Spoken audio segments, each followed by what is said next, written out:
cultivar escolhido as 3 melhores ovelhas. Ele não escolheu a ovelha 4, 5 e 6, ou a 10, 11, 12. Ele escolheu a ovelha 1, 2 e 3 e ofereceu ao Senhor. Quando, na verdade, Caim, ao contrário, pegou dos frutos, e aí qualquer fruto da sua terra, né? Ele, como lavrador que era, foi lá da sua plantação, pegou tudo, montou oferta, trouxe ao Senhor. É uma oferta? É. É uma oferta igual a de Abel? Não é. Porque Abel teve o cuidado de separar o melhor. Abel teve o cuidado de escolher o melhor. Ele não deu qualquer coisa. Ele não foi lá no campo e pegou uma ovelha que estava pastando. Ele já sabia exatamente quais eram as suas melhores ovelhas. E ele foi e pegou. Provavelmente Caim sabia onde é que estavam os seus melhores frutos. Onde estavam mais maduros, onde não estavam, onde estavam frescos, onde não estavam, qual era o tempo de poder tirar, né, para poder fazer aquela colheita. Mas ele não se preocupou com isso. Ele se preocupou simplesmente em oferecer uma oferta. E, amados, a gente aprendeu isso com Davi, né? Não oferecer ao Senhor sacrifício que não nos custe nada. Que a gente entenda que o Senhor precisa receber as primícias da nossa oferta. Para que a gente não tenha o sentimento de Caim, esse complexo de rejeição. Ah, o Senhor me rejeitou. Ah, olha, Senhor, você me deu um castigo que eu não posso suportar. Você me deu um castigo além do que eu posso suportar. A pessoa que é rejeitada, ela se sente tão rejeitada que na vida dela, ela é pior na cabeça dela do que qualquer uma outra pessoa. Ela tem convicção que ela foi tão injustiçada que ela é pior do que qualquer uma outra pessoa. Nem sempre isso é verdade. Cuidado, amados. Rejeito todo complexo de inferioridade na tua e na minha vida, na autoridade do nome de Jesus. Amém? Vamos para o segundo caso, queridos.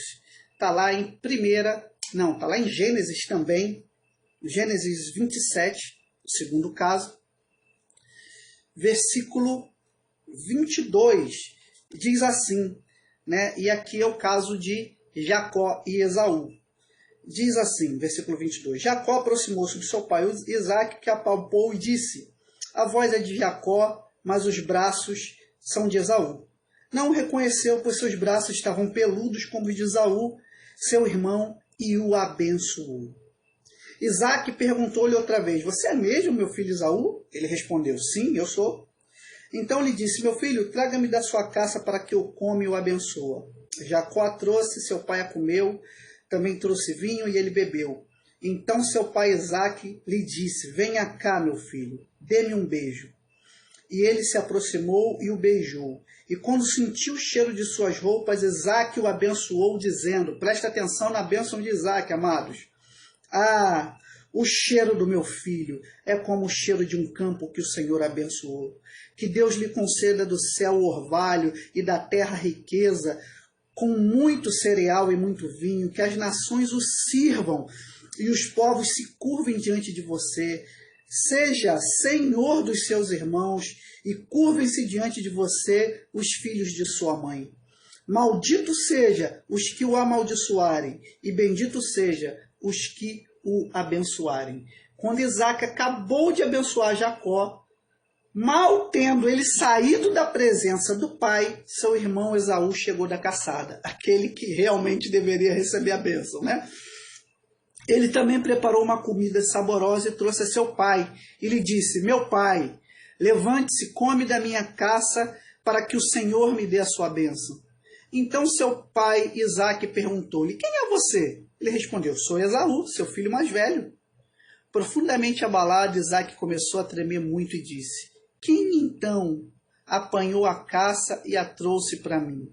Acabei de comê-la antes de você entrar, e a ele abençoei, e abençoado ele será. Quando Esaú ouviu as palavras de seu pai, deu um forte grito, e cheio de amargura implorou ao pai, abençoe também a mim, meu pai. Mas ele respondeu, seu irmão chegou astutamente, e recebeu a bênção que pertencia a você. E disse Esaú: não é com razão que seu nome é Jacó. Jacó significa enganador, né, amados? Já é a segunda vez que ele me engana. Primeiro tomou o meu direito de primogenitura e agora recebeu a minha bênção. Então perguntou ao seu pai: o Senhor não reservou nenhuma bênção para mim, meu pai? Isaque respondeu a Esaú: eu o constituí senhor sobre você. E a todos os seus parentes tornei servo dele. A ele supri de cereal e de vinho. Que mais eu poderia fazer por você, meu filho? Esaú pediu ao pai: meu pai, o Senhor tem apenas uma bênção. Abençoe-me também, meu pai. Então Esaú chorou em alta voz. Seu pai Isaque respondeu-lhe: olha a diferença da bênção, né? Sua habitação será longe das terras férteis, distante do orvalho que desce do céu. Você viverá por sua espada e servirá a seu irmão. Mas quando você não suportar mais, arrancará do pescoço o jugo. Esaú guardou rancor contra Jacó por causa da bênção que seu pai lhe dera e disse a si mesmo: os dias de luto pela morte do meu pai estão próximos, então matarei meu irmão Jacó. Amados, aqui é uma história, eu propositalmente peguei essa história, porque é uma história que envolve intriga, conluio, mentira, né? Tudo ao mesmo tempo. Teatro, né? Tiveram que compor lá, botar pelo e tal, e fazer tudo em Jacó para que ele parecesse Esaú. A gente vê um conluio entre mãe e filho, né? A gente vê pegando algo pesado, né? Algo assim que é até difícil, né, para a gente falar. Porque, de fato, amados, Esaú, ele foi enganado. Esaú, ele foi roubado. Esaú, ele foi usurpado. Esaú foi tudo isso. Mas, coincidentemente, assim como Caim, quando ele recebe essa notícia, ele não fica nada contente. Ninguém ficaria, né? E assim como ele não fica nada contente, ele grita, ele brada em alta voz. E o desespero de Esaú aqui, eu lendo, amados, é como se fosse o meu desespero lendo isso. Senhor, se eu só tenho uma bênção, o Senhor também não tem uma bênção para mim, se eu só tenho uma bênção para o meu irmão. Às vezes a gente sabe, amado, se comporta assim. Às vezes a gente vê o outro sendo abençoado e ficamos: Senhor, será que só ele é abençoado? Será que só o fulano é abençoado e eu não? Será só José? Será que só João pode ser? Não eu? Por que não eu, Senhor? O que será que eu fiz contra ti? E quando nós nos comportamos assim, vai entrando dentro de nós aquele complexo de inferioridade. Vai entrando dentro de nós aquela coisa ruim de que tudo de bom acontece com o meu irmão. Você vê que Esaú fala assim: já é a segunda vez que ele me engana. Primeiro tomou o meu direito de primogenitura e agora roubou a bênção que era minha. Amados, em nome de Jesus, diferentemente dessa situação, eu quero te dizer que a tua bênção ninguém pode roubar. Ninguém pode roubar. Aquilo que o Senhor tem preparado para você é teu. Esaú, então, né, chamado Edom, vermelho, ele sai, né, e vai formar um dos povos natais, né, daqueles que se tornam um dos piores inimigos de Israel. A profecia do seu pai se cumpre sobre ele, ele vive pela espada e passa a servir o irmão mais novo. É assim porque Israel, ele impera sobre os edomitas na maior parte do tempo, e os edomitas viveram pela espada, em guerra, guerreando. Mas um dia o Senhor mudou essa situação. Eu já inclusive ministrei isso aí na congregação. O Senhor muda essa situação. O Senhor faz o reencontro desses irmãos acontecerem. E aí acontece o contrário. O enganador Abel se prostra diante de Esaú, aquele que tinha o direito de primogenitura e aquele que de fato poderia receber a bênção do seu pai.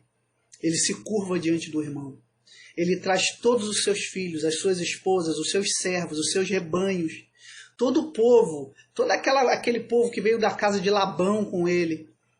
Ele coloca a serviço de Esaú. É que Esaú não aceita, mas ele fala, ele chama Esaú de meu Senhor.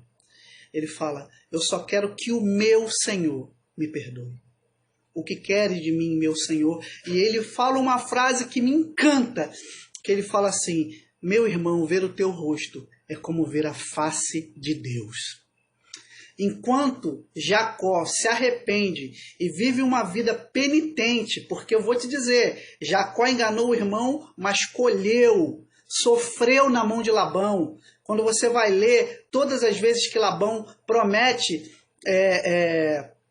uma filha para ele, dá a outra, e ele tem que trabalhar cada vez mais, e ele tem que ficar ali se submetendo àquela semi-escravidão. Mas por quê? Tudo aquilo que o homem semeia é o que ele colhe.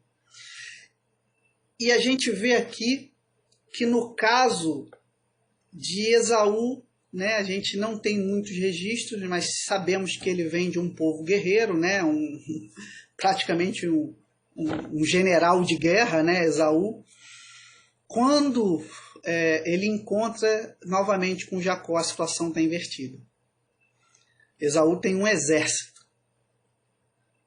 E Jacó tem suas esposas, seus filhos, seus servos. E quando ele se coloca diante do seu irmão, ele se coloca como servo. Então, amados, em nome de Jesus, todo complexo de rejeição deixa a sua vida e a minha vida agora no nome de Jesus. Porque quando o nosso irmão é abençoado, nós devemos nos alegrar, para que depois a gente não tenha que, assim como Jacó, olhar para o irmão e falar, meu irmão, te ver como ver a face de Deus, de tão arrependido que eu estou, de tão arrependido do meu pecado, eu estou, que te vê a mesma coisa que vê o Senhor. Eu só quero o teu perdão, que a minha família te sirva. Amados, em nome de Jesus, a tua bênção ninguém rouba, ninguém, porque o Senhor já te garantiu.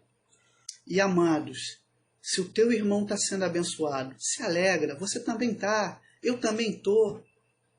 Não existe essa de, Deus só abençoa, o pai só abençoa um, não abençoa as outras. Amados, aqui a gente está falando de um pai limitado. Isaac, de repente, tinha apenas uma bênção, mas o Senhor tem infinitas bênçãos na minha e na tua vida.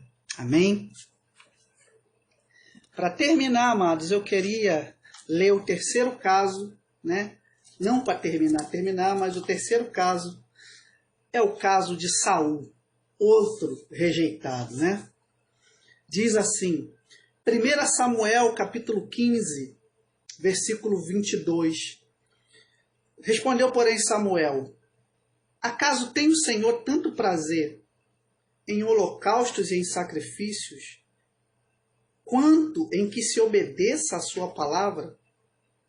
Eis que obedecer é melhor do que sacrificar, e a submissão é melhor do que a gordura de carneiros, porque a rebeldia é como o pecado de feitiçaria, e a arrogância como o mal da idolatria.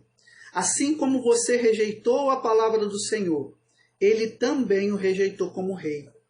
Pequei